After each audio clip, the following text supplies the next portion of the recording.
Life comes at you really fast. One moment you're an average person trying to make sense of life, and the next you're an overnight sensation. Haley Welch, better known as the Tuah girl, found herself at the very center of this reality. Her viral fame, which started from a single off-the-cuff remark in a YouTube interview, was one of the major internet highlights of 2024. It all began on June 11th, 2024, when Welch, alongside a friend, approached Tim Dickerson and Darius Marlowe, the hosts of the Vox Pop channel Tim D TV, as they filmed in Nashville's Broadway district. A few tamer questions kicked off the interview, like, what makes a wifey material? But things quickly took a turn when the hosts decided to spice things up. Marlowe's questions went like this: what's one move in bed that makes a man go crazy every time? And that set the stage for the now popular response. In a thick southern drawl, Welch replied, "You gotta give him that Tuah and spit on that thing." This was the moment that changed her life forever. The video quickly spread across TikTok, Instagram, and YouTube. Almost instantly, accounts across various social media platforms began reposting the video. However, without the Tim D TV watermark. In a frenzy to protect their content, Dickerson and Marlowe found themselves filing at least 50 copyright claims within just a few days as the clip spread like wildfire. The phrase, undeniably catchy and lewd, became a meme overnight. Memes and remixes were made, and within days, Haley was not just a meme but a cultural phenomenon. People didn't just laugh at the Tuah video, they basically embraced it. For a brief moment, she became the queen of viral culture, turning an offhand comment into a multi-million-dollar brand. The name Tuah was everywhere. From an unknown factory worker to a social media sensation, Welch's life shifted dramatically. She launched a company, began selling merchandise based on her viral phrase, and even made paid media appearances. One of the highlights of her rise was on August 15th, 2024, when she threw the ceremonial first pitch at a New York Mets game. She followed that with the launch of her own podcast, Tuah, under Jake Paul's media company.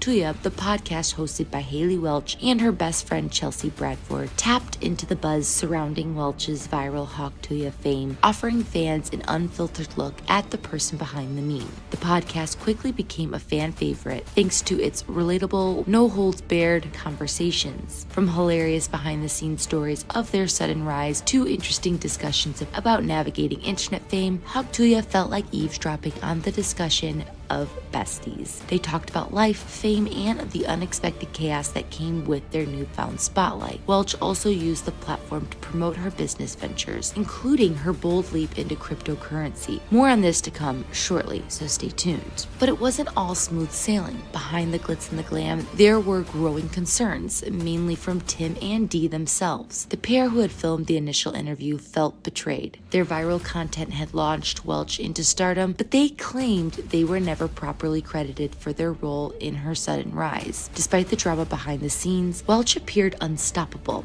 But taking a cue from gravity, what goes up must come down. Just when it seemed like things couldn't get any better, Welch ventured into something new: cryptocurrency. This move was bold and at the time seemed almost like a natural next step for a woman who had mastered the art of turning a meme into a cash cow. On December 4th, 2024, she launched Coin, her very own Solana-based meme coin, trading under the ticker SHOCK, with a money sign as the S. At first, the launch seemed promising. The token experienced a rapid rise, with a valuation reaching $500 million. Investors were flocking to buy in, excited about the potential windfall, but as with many crypto ventures, what went up quickly came crashing down. Within days, the value of SHOCK plummeted, dropping by a whopping 95%. The crash was swift and brutal, leaving many investors devastated. The whispers of foul play began almost immediately. The most vocal accusations came from disgruntled investors who claimed that Welch had orchestrated a pump and dump scheme, one where the value of a token is artificially inflated before insiders sell off their holdings, leaving other investors with worthless assets. And the numbers were hard to ignore. According to data from reports on this case, between 80% and 90% of SHOCK's supply was controlled by insider wallets, including including snipers who pounced on the coin at launch. The wallet allegedly bought 17.5% of the supply for $993,000, only to sell for a profit of $1.3 million. The transactions were swift and large, causing the coin's price to skyrocket initially, only to crash shortly after. It was clear that something fishy was going on. As the backlash grew louder, Welch initially remained silent. For weeks, she didn't address the controversy, and social media began to buzz with accusations. But when the pressure became too much, she issued a statement. "I take this situation extremely seriously, and I am fully cooperating with the legal team to uncover the truth and hold the responsible parties accountable," she wrote in a post on X. It was a standard response, one that seemed to deflect responsibility while offering little clarity on the situation at hand. She urged investors to reach out to Buick Law, a firm she was cooperating with as the legal situation continued. Welch's defense was simple. She had limited involvement in the day-to-day operations of the coin. Team hasn't sold one token, not one KOL, key opinion leader, was given a free token, she stated in an interview. Her legal team suggested that automated bots were responsible for manipulating the price, and that Welch was just a victim of the circumstances. But this statement only seemed to add fuel to the fire. Investors weren't buying it, literally and figuratively. Many argue that she had, at very least, been reckless in promoting the coin without fully understanding its risks. It's the classic story of influencers trying to cash in without thinking about the consequences, one frustrated investor said. As the dust began to settle, the lawsuits started rolling in. Again, as expected. In New York, a group of investors who had lost $151,000 filed a lawsuit against the Hawk Coin team, over here, the Launchpad, and Alexander Larson Schultz, a key figure in the project. The lawsuit accused the team of misleading investors by marketing the coin as a legitimate investment opportunity, when in reality, it had all the hallmarks of a pump and dump. Schultz, a musician turned crypto enthusiast, was at the center of the storm. He was accused of making all token-related decisions and evading accountability for the project's collapse. Over here distanced itself from Schultz, claiming he ignored calls for transparency and mismanaged funds.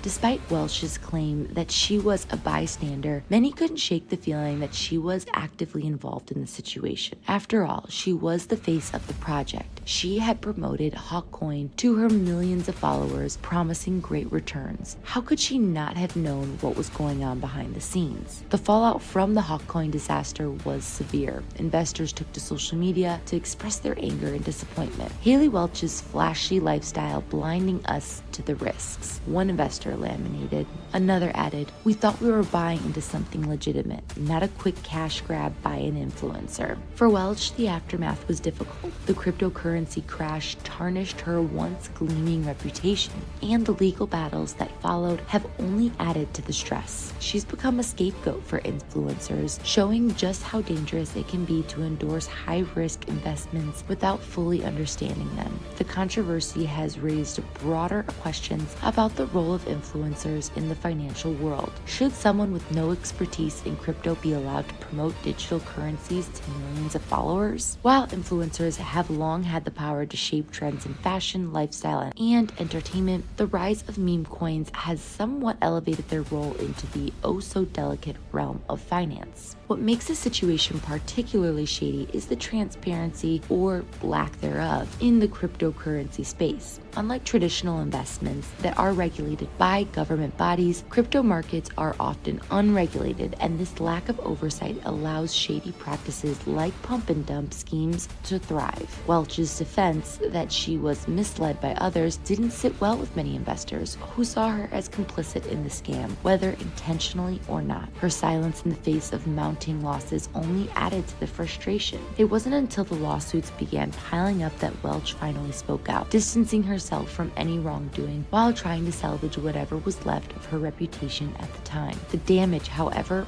was done. The investors who had poured their hard-earned money into Hawkcoin were left with nothing but worthless tokens, and many have vowed to never trust influencer-promoted cryptocurrencies again. Haley Welch's story is one for the books. From the blinding lights of viral fame to the dark shadows of cryptocurrency, she has experienced it all in just over 6 months. But while she may face the fallout, a lingering question remains. Can she rebuild her career and regain the trust of her followers? Or will the Hawk Tuah meme be remembered not just for its viral rise, but the crypto chaos that followed? Let me know what you think in the comments section below. Thank you so much for watching, and if you liked this video, please like and subscribe, and we will catch you on the next one.